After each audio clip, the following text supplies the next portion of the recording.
All right, so we have a little bit of news from a couple days ago that I wanted to cover that I didn't. And it has to do with Ron DeSantis, everybody's favorite not announced presidential 2024 Republican candidate. And he actually got some bad news.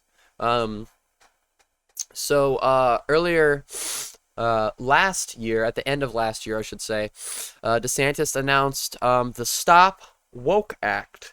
And he said that we are taking a stand against state-sanctioned racism. That is critical race theory. We won't allow Florida tax dollars to be spent teaching kids to hate our country or to hate each other. We have a responsibility to ensure that parents have the means to vindicate their rights when it comes to enforcing state standards. Finally, we must protect Florida workers against the hostile work environment that is created when large corporations face their employees to endure CRT-inspired training and indoctrination. Um, well, he introduced this last year, at the end of last year, and a federal judge in Florida, an Obama-appointed judge, in his order, Judge Walker, an Obama appointee, opened by reciting the first sentence of 1984, George Orwell's novel about life under a futuristic totalitarian government. It was a bright, cold day in April, and the clocks were striking 13, and the powers in charge of Florida's public university system have declared the state has an unfettered authority to muzzle its professors in the name of freedom. This is positively dystopian. There, you guys can see it now.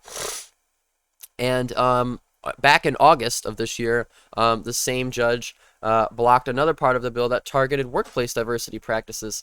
And this is all a larger part of what DeSantis has tried to do in Florida. The Parental Rights and Education Act, some people call it the Don't Say Gay bill, which bans classroom instruction involving sexual orientation or gender identity in kindergarten through third grade. Since he introduced this specific bill right here, he's actually been feuding with Disney, of all places. He even stripped away their special county privileges. So Disney used to be its own self-governing place in Florida. DeSantis repealed that.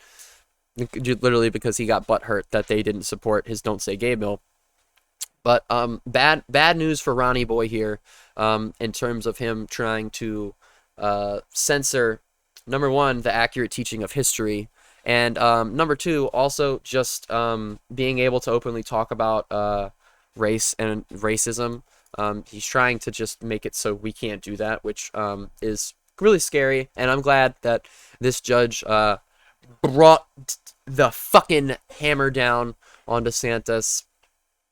And we're going to have to wait and see because it says down here, and obviously DeSantis' office is expected to appeal the decision. So we're going to have to wait and see what happens with this.